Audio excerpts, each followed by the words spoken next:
Dear students, here I am going to explain about ring resonator.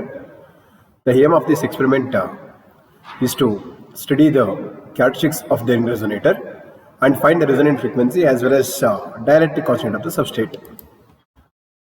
So look here, this is what I told you the aim of the experiment. Find the dielectric constant of substrate using the resonant frequency. So if you want to find the resonant frequency, you must have to study the resonant characteristics. The operators required for this experiment are ring resonator, coaxial detector, SMA cable, VSWR meter, and power supply, means microwave signal generator. So this is the setup for the ring resonator, which consisting of the following blocks: microwave signal generator, which is going to provide the microwave signal, and attenuator, then ring resonator, coaxial detector, and VSWR meter. Dear students, first we set the VSWR value to 65 decibels by using this VSWR meter and microwave signal generator, and by connecting P and Q directly without connecting ring resonator. So we go for the direct connections and set the VSWR to 65 decibels using RF power level knob in the microwave signal generator. So afterwards, so remove the direct connections. So when you are removing the direct connections, so what happens? The output value which drops down. So then insert the ring resonator, then vary the frequency. Earlier it was in 2.2 gigahertz. Now vary the frequency at one certain frequency. So you are observing the variations in the VSWR meter. Understood? Such a frequency at which the sudden peak appears on the VSWR meter is called the cutoff frequency. See, using cutoff frequency, we can find the guided, you can find the effective dielectric constant first. So to find the effective dielectric constant, we use the formula 2 pi r is equal to n into lambda g, where lambda g is the guided wavelength, and assume n is equal to 1 for the first mode of operation.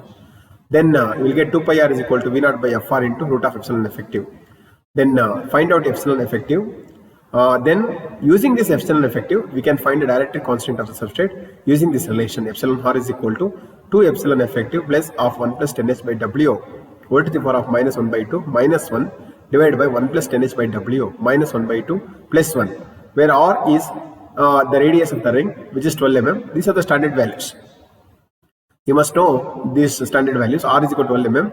H is the height of the substrate, that is 0.76 mm. W is the width of the strip, that is 1.84 mm. See, by substituting all these values along with the epsilon effective, substituting all these values, you will get epsilon effective 2.51. Now substituting 2.51 as an epsilon effective and these values in the epsilon r, will get dielectric constant of substrate is equal to 3.18. Okay, thank you for watching the video. Good morning all of you. So here I am going to explain the experiment on the ring resonator. See, the setup of the ring resonator consisting of an microwave signal generator and the VSWR meter. So in between the VSWR meter and the signal generator, we have the attenuator pad. Then we have the SMA cable, detector, and the probe. Look here, students. First, I will explain about the signal generator. See, switch on the signal generator like this, and keep the frequency to 2.3 GHz. Look here, this is 2.3 GHz. By varying this knob, we can keep the frequency 2.3 GHz. And now switch on the RF power level. Before switching on, you should keep the RF power level knob to the minimum. Now switch on the RF power level. Then set the VSWR to 60 decibels. Now vary the RF power level and set the VSWR to 55 decibels. Look here, 65 decibels, minus 65 decibels. Okay. So once you set the VSWR to 65 decibels, next we are going to find the cutoff frequency of the ring resonator, or resonant frequency of the ring resonator. The aim of this experiment is to study the characteristics of the ring resonator and determine resonant frequency.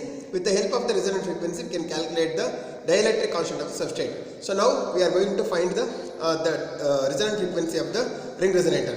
So to find the resonant frequency, we have to remove the P and Q connection. See, look here, we are removing this P and Q connection, we are removing. Now we are inserting the ring resonator. Look here, this is the ring resonator. This is the ring resonator. So insert ring resonator. By the time when you are inserting the ring resonator, the VSWR value drops down.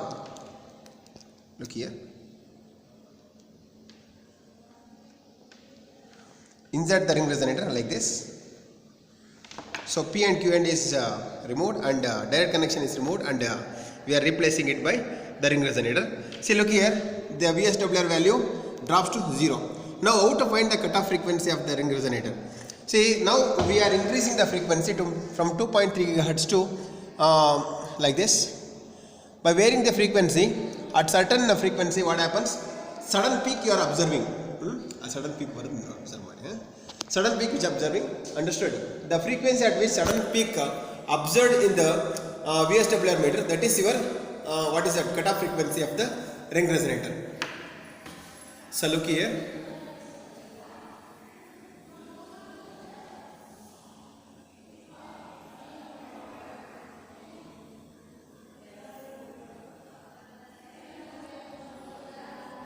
So if it is not varying means came. No, again it went. So look here, this is the sudden peak in the VSWR meter. Yeah. So frequency at which sudden peak appears on the screen is 2.45 GHz. Okay. 2.45 GHz is the resonant frequency at which the sudden peak which appears in the VSWR meter. So using this resonant frequency, we can calculate the effective dielectric constant. Then using effective dielectric constant, we can calculate the dielectric constant substrate.